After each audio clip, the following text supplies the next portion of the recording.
You've got a great idea for a small business, but you just can't get it off the ground. You want to be your own boss, set your own hours. Well, new year means new opportunities, and Shopify's got you covered to help get your venture off the ground.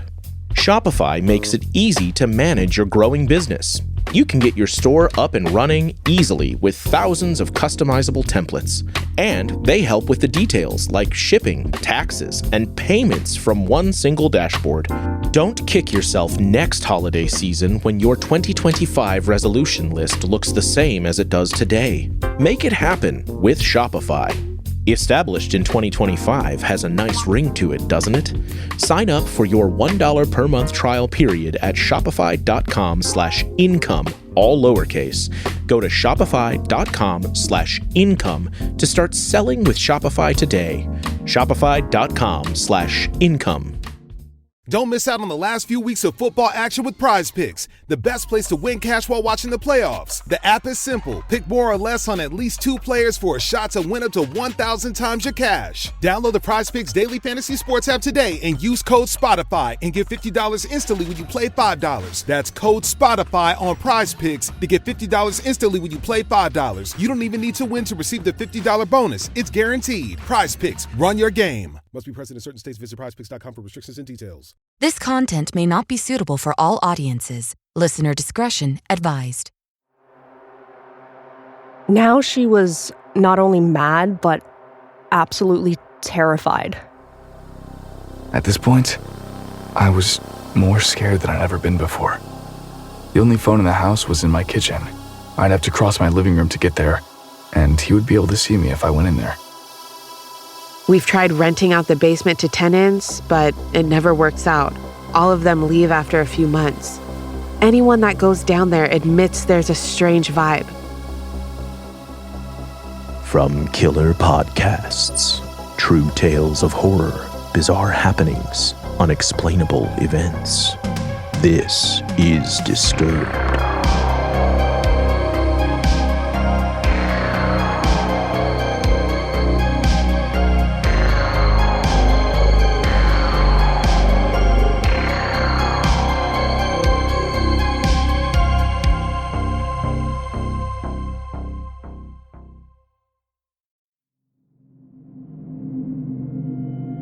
Hello, and welcome back to the show. This week, we're bringing you 5 stories that will leave you wondering if someone is trying to get into your house, and if someone might already be inside. So sit back, listen closely, and dive into the horror. First, a story narrated by Catherine Restivo from Reddit user glitter_heels21. Jinkies, maybe we shouldn't have solved this mystery, gang.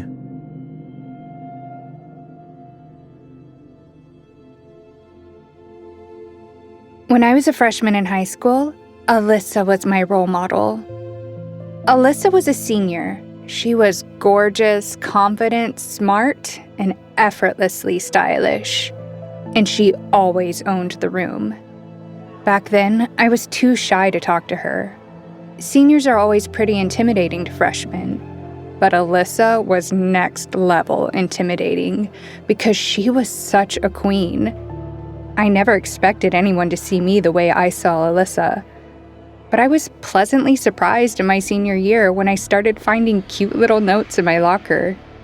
The first one said, "You were beautiful in that dress on Friday." The handwriting was neat and simple with a cute little heart at the end. More notes kept coming every week or two, always in 4th period.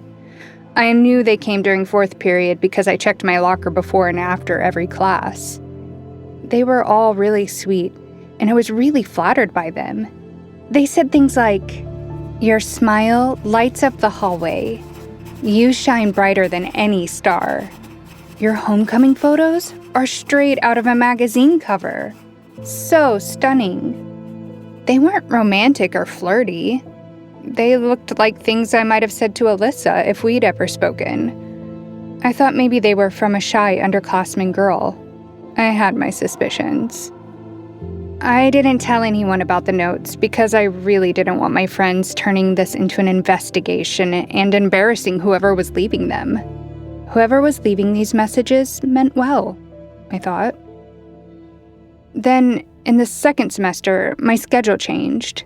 My last class of the day was upstairs near my friend Sydney's locker, and her last class was near my locker, so we swapped lockers. I forgot all about the notes until my 18th birthday. That morning, Sydney handed me a note that she found in my old locker. It said, "Happy birthday, princess." At first, she thought the notes were meant for her since any of the compliments could fit her too. But when she realized the birthday didn't match up, she put 2 and 2 together and realized all the notes were meant for me. Come to think of it, I don't think any of the notes ever said my name. I admitted to her that the notes had been happening all year and explained that I didn't want to make a big deal about it. But of course, my friends launched their investigation that I had been worried about. All the girls in our friend group became detectives trying to solve this mystery. One friend, who didn't have a 4th period class, stationed herself by the lockers to surveil the area. That worked. The notes weren't from a shy freshman, or even from a boy. They were from a janitor, an older woman none of us knew. We all recognized her, but I don't think any of us ever talked to her. She'd been leaving these notes for several months, watching me closely enough to comment on my outfits, field hockey games, and even what I posted on Facebook. I saw her at the last field hockey game of the season. She sat quietly in the stands. That was the only time I noticed her watching me, but I have no idea how many places I didn't notice her watching me. None of us brought this up to her or to the school. She hadn't done anything wrong, per se, but the whole thing felt unsettling in a way that's hard to explain. It would have been a lot less weird if she had just spoken to me directly, but some people have a hard time with face-to-face communication. Maybe she was in the habit of suppressing her emotions. Maybe she had something else going on. In the end, I think it was mostly harmless. But her manner of communicating with me was seriously weird.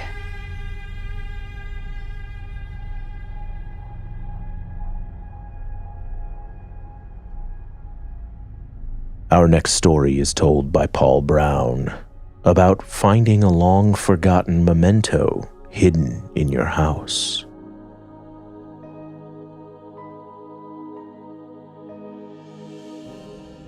I grew up in this big old house that has been in my family for 5 generations. The back part of the house was built all the way back in 1870. And that's where my bedroom was when I was a kid. Now, when I was little, I never really believed in ghosts or anything like that. But when I was about 10, that all changed. My parents were often out, and we'd have a babysitter over to keep an eye on me. But this one night, I was alone. And the house was huge, like 7,500 square feet. So you can imagine how eerie it could get when I was all by myself. Nothing happened all evening until I hit the sack. And while I was laying there peacefully, I suddenly got woken up by the sound of the TV blaring from the front of the house. My room was all the way in the back, and that TV was on full blast, like it was trying to wake me up on purpose. I dashed downstairs to turn it off. Must have accidentally set a timer off or something, right? But as I was heading back to my room, bam, it was on again, full volume. That's when the fear started creeping in. I switched it off again, and this time I bolted back to my room. I spent the rest of the night hiding under my blankets, trying to shake off the creepiness. And eventually, I dozed off, but not for long. And I was jolted awake at 3:15 a.m. by a strange sensation. It was like a mix of warmth and coldness. And I swear it felt like someone was staring right through me. I glanced at my clock and noticed it was the witching hour. Then I saw her. Standing right across from me in my room was a girl. She wasn't doing anything harmful or threatening, but man, was she spooky. Yet, at the same time, strangely comforting. Like she was there for me, to reassure me that everything was okay. Years later, during some renovations, my dad uncovered an old chest hidden behind a wall in the original part of the house. Inside, there were photos of the house and some of our ancestors. One photo in particular caught my eye. It was a picture of 3 family members who lived in our house back in 1870. And I nearly passed out when I spotted the girl from my room in the picture. After looking into our family history, we learned that she passed away when she was 10, the same age I was when she appeared to me. Ever since that day, I've been a believer. Even though I never saw her again, there have been a few times over the years where I felt a presence, you know? And I'm certain it was her. I felt she was like a guardian angel watching over me. Crazy, huh?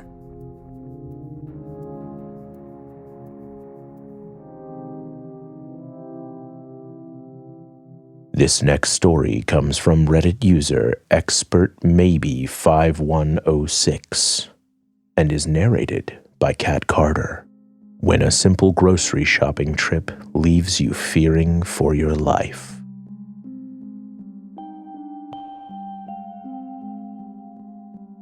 So this happened to my mom maybe 3 years ago. My mom's now deceased, but at the time of this story, she was about 40. She was a very pretty woman and looked young for her age. She often had total strangers propose to her. Everyone was pretty much obsessed with her. That being said, she was no stranger to dealing with creeps. One day she was at Woodman's, which is a grocery store for those who don't know. It wasn't exactly in a bad area, but since it was right off the freeway and was close to a bad area, it could be kind of sketchy. She always told me she didn't want me going there alone, especially at night. When I'd go with her at night, I was not to leave her side, even though I was 18 to 20 years old at the time. Anyways, on this particular day, she was there during the daytime doing her grocery shopping alone when she noticed a man in the same aisle as her. He was looking at her, and whenever she turned to look at him, he'd look away and act like he was looking at something on the shelves. You know, she didn't think too much of it. As I've mentioned, she's dealt with her fair share of creeps, so she grabbed what she needed and she moved on to another aisle. That's when she noticed him again, in the same aisle as her, doing the same thing. This time it kind of rubbed her the wrong way, but she went about her business and again moved on. The man kept following her throughout the store. Now, it's worth mentioning that my mom was not one to be messed with. She was very confrontational and never backed away from a fight. She's beaten the shit out of men, taken beatings from men, and usually carried a weapon. As she was getting ready to check out, he was still following her. At this point, she was pretty pissed off and didn't feel safe leaving. She alerted an employee who went to get a manager. My mom took this opportunity to tell the man off, asking, "Can I help you? What the fuck do you want?" He replied, "You look like the kind of girl who would look really good in someone's basement." Now she was not only mad, but absolutely terrified. The manager came and, while my mom was telling them about the guy and what he said, The guy ran off. The police were called and they were able to locate him still on the premises.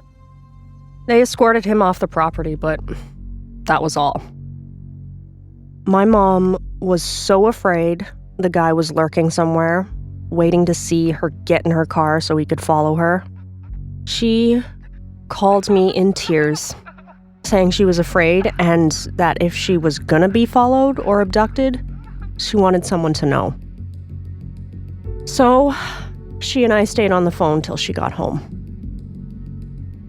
It took a lot to shake or scare my mom, but she also had really good intuition.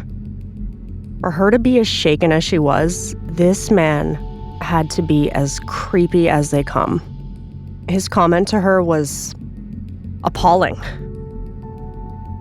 In the end, she was okay and never encountered the man again. But I can't imagine what would have happened if she didn't tell someone, or if he did wait for her and follow her.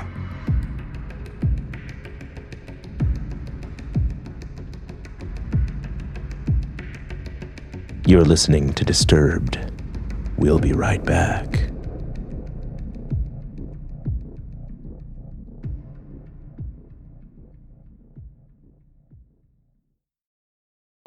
This episode is brought to you by Amazon. Sometimes the most painful part of getting sick is the getting better part. Waiting on hold for an appointment, sitting in crowded waiting rooms, standing in line at the pharmacy, that's painful. Amazon One Medical and Amazon Pharmacy remove those painful parts of getting better with things like 24/7 virtual visits and prescriptions delivered to your door. Thanks to Amazon Pharmacy and Amazon One Medical, healthcare just got less painful. Hi, I'm James Wallner, host of the podcast Dakota Spotlight. In 1999, a young man with a bright future was tragically murdered at his workplace in Bismarck, North Dakota. In Homicide at House of Bottles, a new 6-part series, I take you behind the scenes of the investigation with exclusive interviews, original archival audio, and a deep dive into this peculiar crime. Listen to Dakota Spotlight in our newest season anywhere you get your podcasts or at dakotaspotlight.com. Welcome back to the podcast. Our next story is narrated by Kyra Cornett. I've lived in this house for 8 years, but I'm still scared of some of the residents.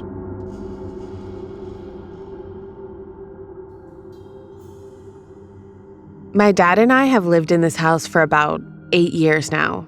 We're in a small city in Ontario, Canada. It's just a typical house built in the 70s, so not even that old.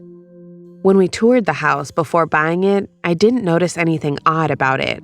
But the very first day we moved in, I remember feeling a strange vibe in the house. I didn't really put much thought into it at first, but a few months in, we started experiencing strange, unexplainable things. Important papers would move to other spots in the house when nobody was home.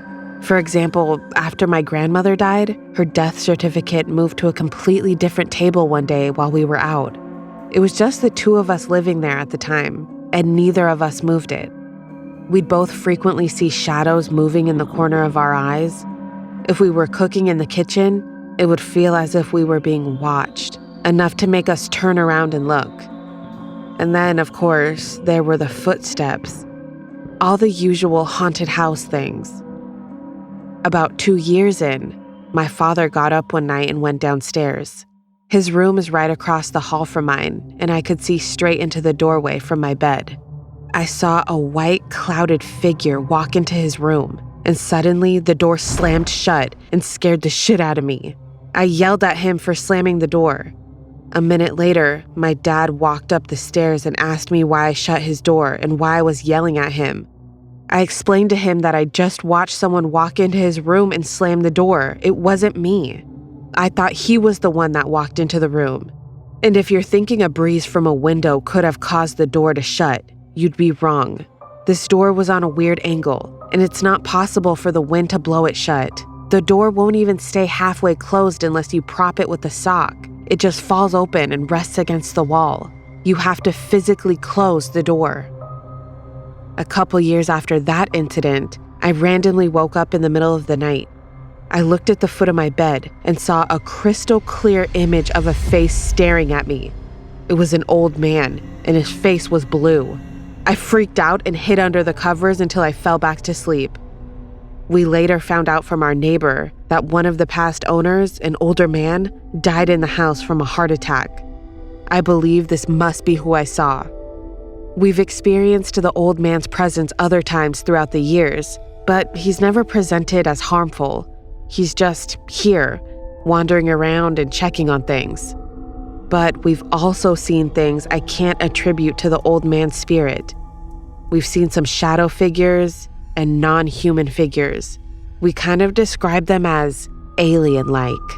We also randomly found out that one of my cousins was friends with the last owner's children and spent a lot of time in this house. Before I even mentioned anything to her about the experience we've had in the house, she asked if we knew it was haunted. I didn't get any stories from her about what the former owners experienced in the house, but they also knew it was haunted. It wasn't just us. There's a few rooms in particular that have always had a strange energy, one of them being the basement.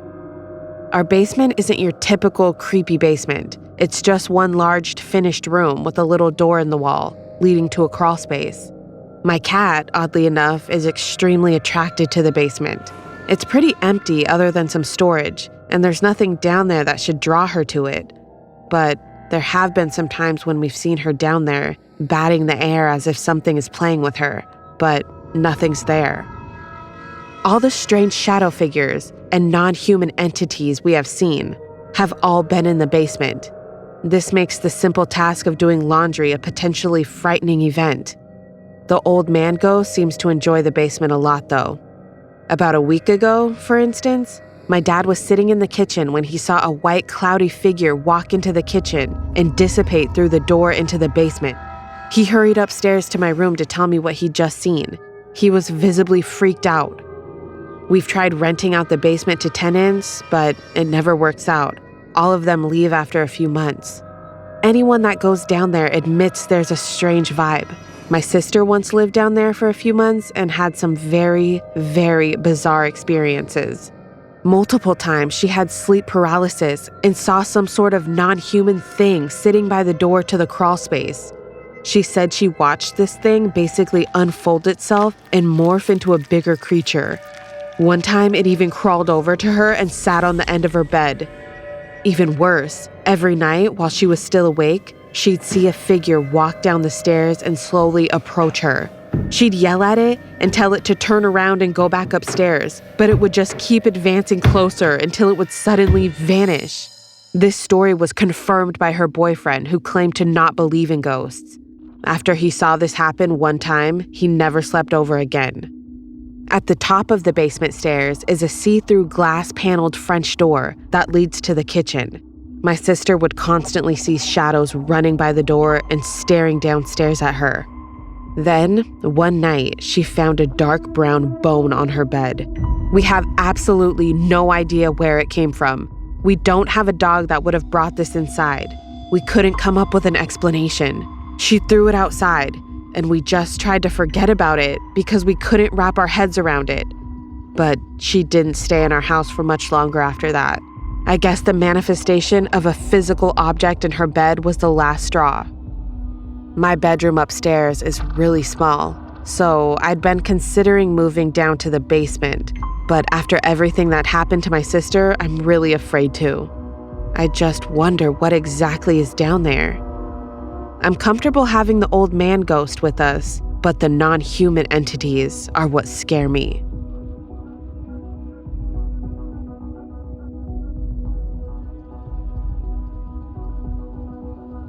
Our final story is narrated by Bodhi Crowe from r/Let's Not Meet. When a stranger knocks, you might find yourself at death's door.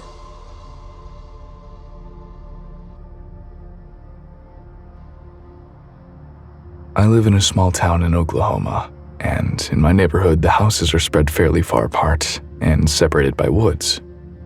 This happened over a decade ago when I was 12 years old. It was a school day, so my grandma picked me up from school and brought me home. Previously, I would just go to my grandma's house after school.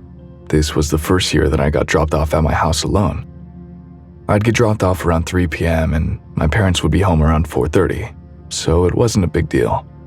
Today, for some reason, my dad wasn't going to be home until later, around 7, and my mom, a teacher, wouldn't be home until around 8 because she had parent-teacher conferences at the school. But since this was early fall, it wouldn't be dark until about 8:30. Like any other day, I did what I usually did when I got home. I ran upstairs, got on my Xbox 360, and played Minecraft with my friends. Today it was just me and my friend Seth. After playing for a couple of hours, I heard a car door slam shut in my driveway. I was surprised because I didn't expect anyone until 7 p.m. With my mic on and controller in hand, I went to the window to see who it was. Maybe my dad got home earlier than expected. I looked outside and saw a red truck. No one I know drives a red truck. The person pulled into the middle of my driveway sideways, like he owned the place. When I looked out the window, I saw a man wearing a big camo hoodie, jeans, and a hat. It was September, still too warm to wear a big hoodie and jeans in Oklahoma. By the time I looked, he was already almost out of view, going up our walkway to our front door. I thought maybe it was one of my dad's friends, or someone my dad hired to do something.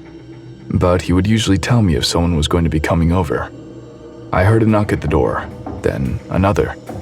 I went to my other window that has a better view of the walkway up to the front door. I saw the guy walking back down the walkway. I went back to looking through the window overlooking the driveway.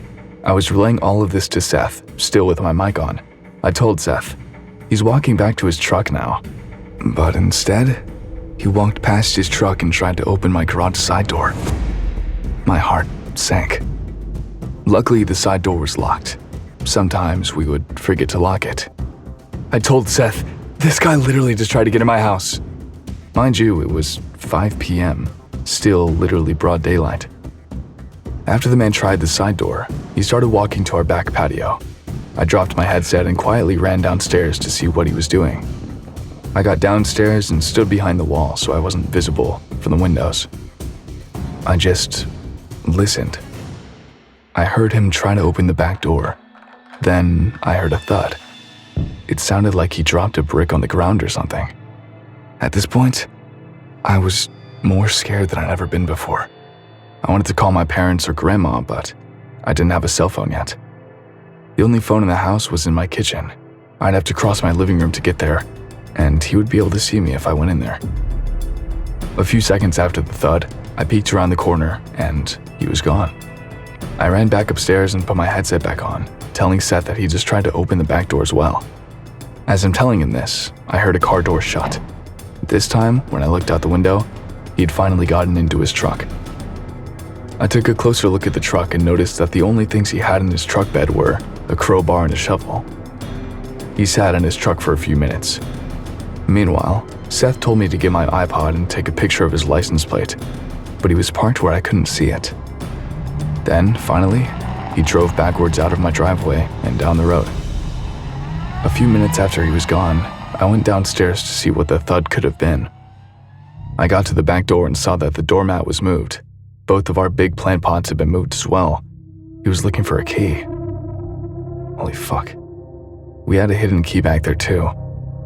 The key to the back door was under one of the smaller plant pots on a ledge near the door, not the bigger one that he had checked under. I went to the front porch and saw that all the pots had been moved there too. I don't know what I would have done if he was able to find the key, or if he just broke in. I called my dad and told him what happened, and once he got home, he called the police. I gave the police the man's description, but as far as I know, nothing ever came of it. The guy never came back. Who was he? And what did he want? Was he targeting our house specifically, or at random? I'll never know, but I can tell you this.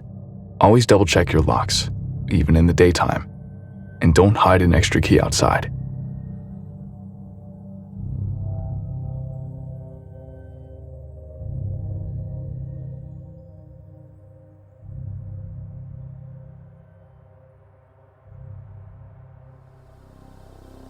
Want more Disturbed? Check out our Patreon for member-exclusive content early merch access, and other cool perks. I'm your host, Doug Bailey, and this has been Disturbed, a production of Killer Podcasts and part of the Evergreen Network.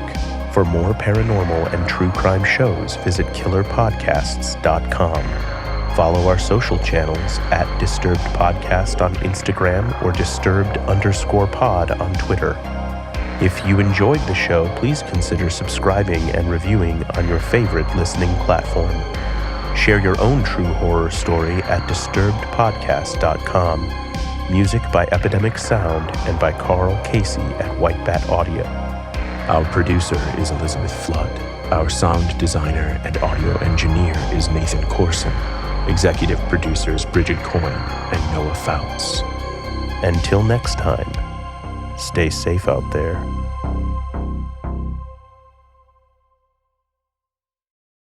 Hello, we have this superb podcast called We Didn't Start the Fire, the only podcast started by Billy Joel. It is the most original, fascinating, and random way to learn the story of the 20th century. Oh, pretty darned random. And we are joined by some pretty incredible guests. I only wrote stuff that I wanted to hear. If it turned out to be a hit, it was pure dumb luck. With me, Katie Puckrick. And me, Tom Fordyce. This is We Didn't Start the Fire, the only podcast started by me, Billy Joel.